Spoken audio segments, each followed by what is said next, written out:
परिचय।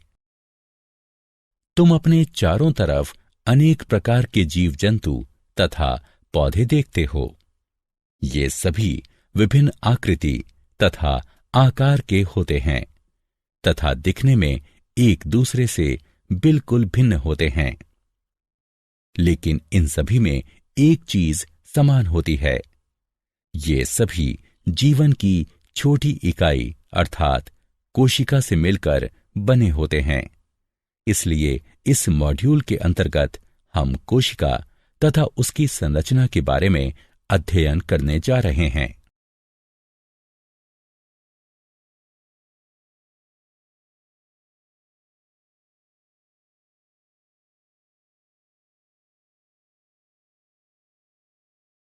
उद्देश्य।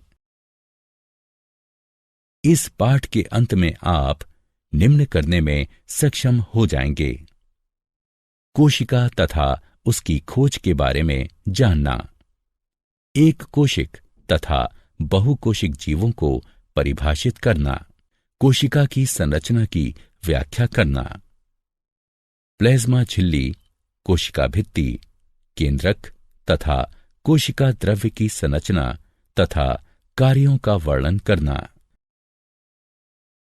कोशिका का परिचय।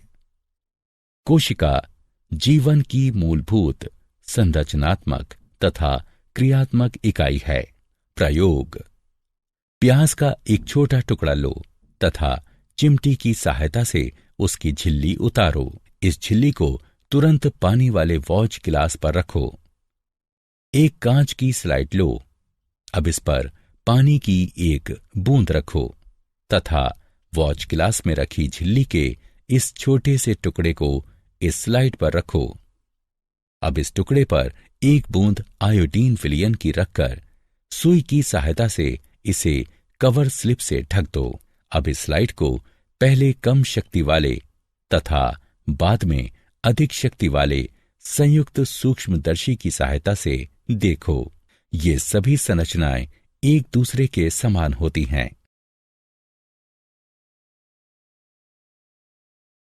कोशिका की खोज। कोशिका की खोज सर्वप्रथम किसने की?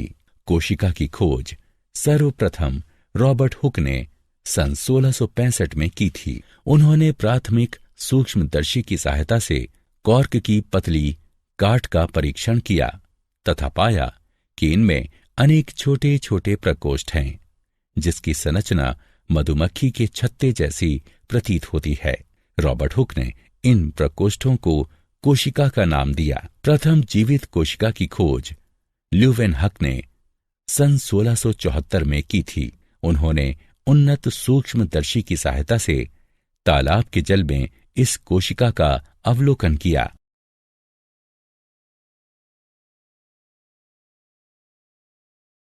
उल्लेखनीय वैज्ञानिक रॉबर्ट ब्राउन।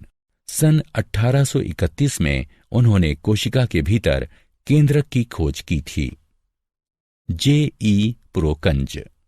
सन 1839 में उन्होंने कोशिका के तरल पदार्थ को प्रोटोप्लाज्म नाम दिया। स्लीडन तथा स्वान। सन 1838 तथा सन 1839 में इन दोनों ने कोशिका सिद्धांत को प्रतिपादित किया। इस सिद्धांत के अनुसार सभी पौधे तथा जंतु कोशिकाओं से मिलकर बने हैं तथा कोशिका जीवन की मूलभूत इकाई है। विर्चो। सन 1855 में इन्होंने कोशिका सिद्धांत को आगे बढ़ाया। उन्होंने बताया कि सभी कोशिकाएं पूर्ववर्ती कोशिकाओं से मिलकर बनी होती हैं।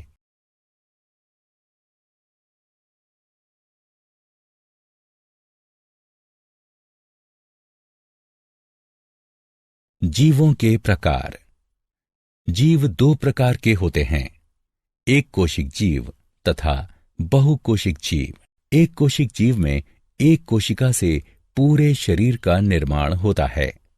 उदाहरण: अमीबा, क्लेमिडोमोनास, पैरामीशियम तथा बैक्टीरिया। बहुकोशिक जीवों में अनेक कोशिकाएं समाहित होकर विभिन्न कार्यों को संपन्न करने हेतु विभिन्न अंगों का निर्माण करती हैं। उदाहरण कुछ फंजाई यानी कवक, पौधे तथा जंतु। प्रत्येक जीवित कोशिका में कुछ मूलभूत कार्य करने की क्षमता होती है जो सभी सजीवों का गुण है। उदाहरण के लिए हृदय की कोशिकाएं रुधिर को पंप करती हैं, आमाशय की कोशिकाएं भोजन का पाचन करती हैं इत्यादि। प्रत्येक कोशिका के भीतर कुछ निश्चित विशेष घटक होते हैं जिन्हें कोशिका अंगक कहते हैं। प्रत्येक कोशिका अंगक एक विशिष्ट कार्य करता है, जैसे कोशिका में नए पदार्थ का निर्माण, अपशिष्ट पदार्थों का निष्कासन आदि।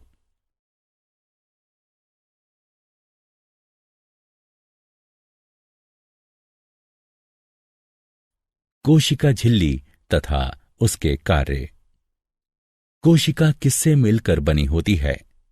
यदि हम कोशिका का अध्ययन सूक्ष्मदर्शी से करें तो हमें लगभग प्रत्येक कोशिकाओं में 3 गुण दिखाई देंगे: प्लाज्मा झिल्ली, केंद्रक तथा कोशिका द्रव्य। कोशिका के अंदर होने वाले समस्त क्रियाकलाप तथा उसकी बाह्य पर्यावरण से पारस्परिक क्रियाएं इन्हीं गुणों के कारण संभव है। प्लाज्मा झिल्ली यह कोशिका की सबसे बाहरी परत है जो कोशिका के घटकों को बाहरी पर्यावरण से अलग करती है। प्लाज्मा झिल्ली कुछ पदार्थों को अंदर तथा बाहर आने जाने देती है। यह अन्य पदार्थों की गति को भी रोकती है। कोशिका झिल्ली को इसलिए वर्णात्मक पारगम्य झिल्ली कहते हैं। विसरण कुछ पदार्थ जैसे कार्बन डाइऑक्साइड अथवा ऑक्सीजन कोशिका झिल्ली के आर पार विसरण प्रक्रिया द्वारा आ जा सकते हैं। यह एक स्वतः प्रक्रिया है जिसमें पदार्थों की गति उच्च सांद्रता से निम्न सांद्रता की ओर होती है। इस प्रकार विसरण कोशिकाओं के मध्य तथा कोशिका तथा उसके बाह्य वातावरण के मध्य गैसों के विनिमय में एक महत्वपूर्ण भूमिका निभाती है।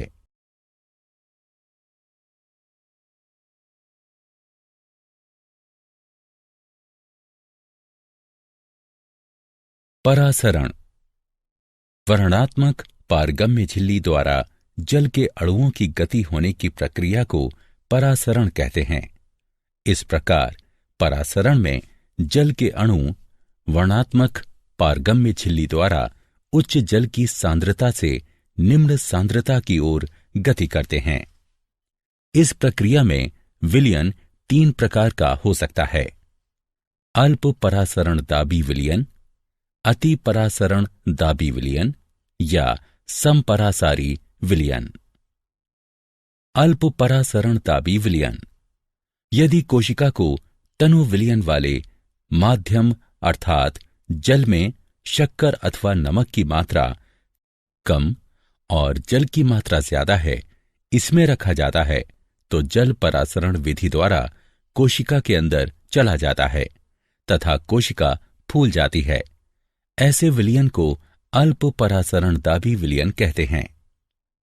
अति परासरण दाबी विलयन यदि कोशिका के बाहर वाला विलयन अंदर के घोल से अधिक सांद्र है तो जल परासरण द्वारा कोशिका से बाहर आ जाता है तथा कोशिका सिकुड़ जाती है। ऐसे विलयन को अति परासरण दाबी विलयन कहते हैं। समपरासारी विलयन यदि माध्यम की सांद्रता ठीक कोशिका की सांद्रता के समान हो तो कोशिका झिल्ली से जल में कोई शुद्ध गति नहीं होती तथा कोशिका का आकार भी वही रहता है। ऐसे विलयन को समपरासारी विलयन कहते हैं।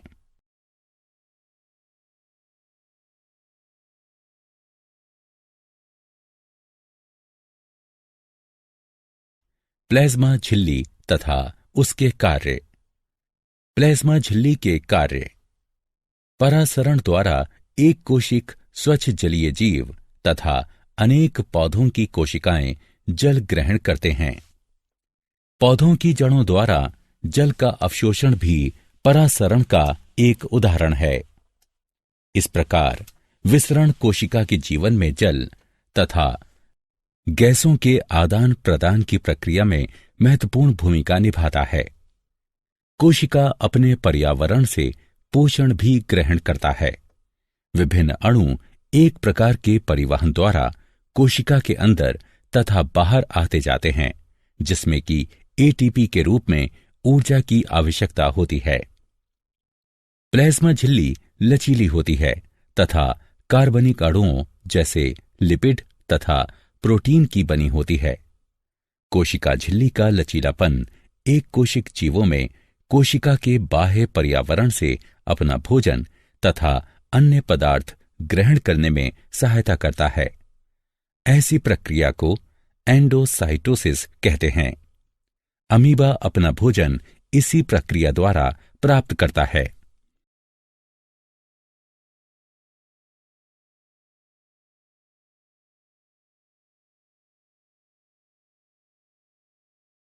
कोशिका भित्ति तथा उसके कार्य।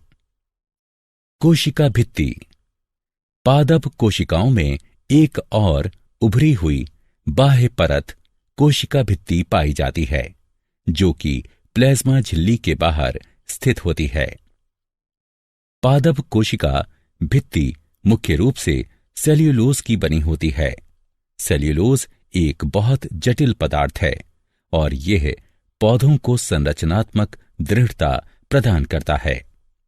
जब किसी पादप कोशिका में परासरण द्वारा पानी की हानि होती है तो कोशिका झिल्ली सहित आंतरिक पदार्थ संकुचित हो जाते हैं। इस घटना को जीव द्रव्य संकुचन कहते हैं। कोशिका भित्ति के कार्य। कोशिका भित्ति कोशिका को उभार तथा मजबूती प्रदान करती है तथा पौधे, कवक तथा बैक्टीरिया की कोशिकाओं को अपेक्षाकृत कम तनु विलयन यानी अल्प परासरण दाबी विलयन में उसके विरुद्ध दबाव बनाकर बिना फटे बनाए रखती है।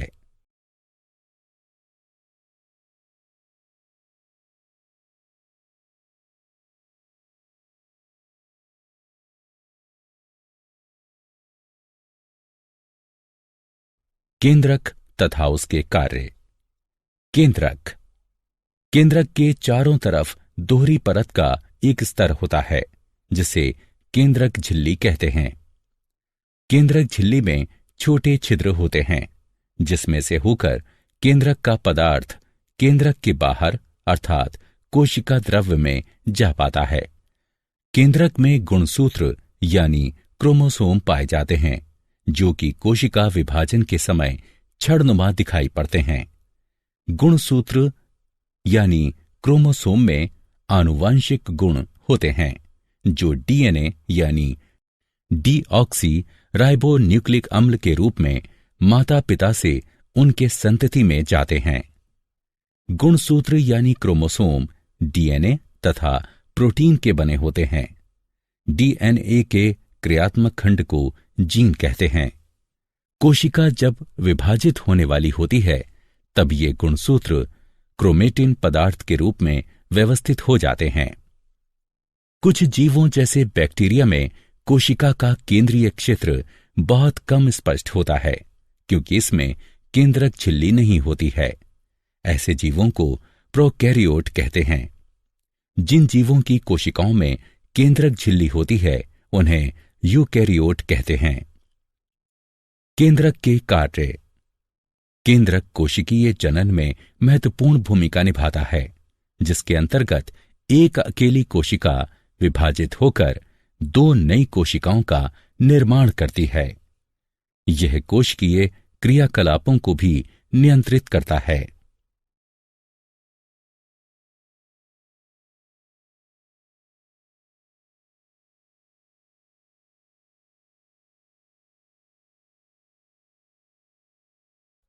कोशिका द्रव्य तथा उसके कार्य। कोशिका द्रव्य। कोशिका द्रव्य प्लाज्मा झिल्ली के अंदर पाया जाने वाला तरल द्रव्य है। इसके अंदर अनेक विशेषीकृत कोशिका अंगक पाए जाते हैं। कोशिका के अंदर प्रत्येक कोशिका अंगक अपना विशेष कार्य संपन्न करता है। कोशिका द्रव्य के कार्य। कोशिका द्रव्य में सभी कोशिका अंगक पड़े होते हैं।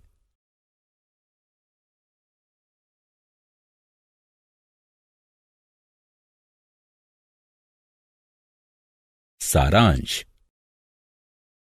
आइए हमने जो कुछ सीखा है उसे संक्षेप में दोहराएं।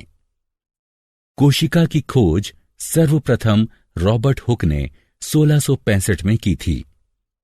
एकल अथवा अनेक कोशिकाओं की उपस्थिति के आधार पर जीव दो प्रकार के होते हैं, एक कोशिक जीव तथा बहुकोशिक जीव।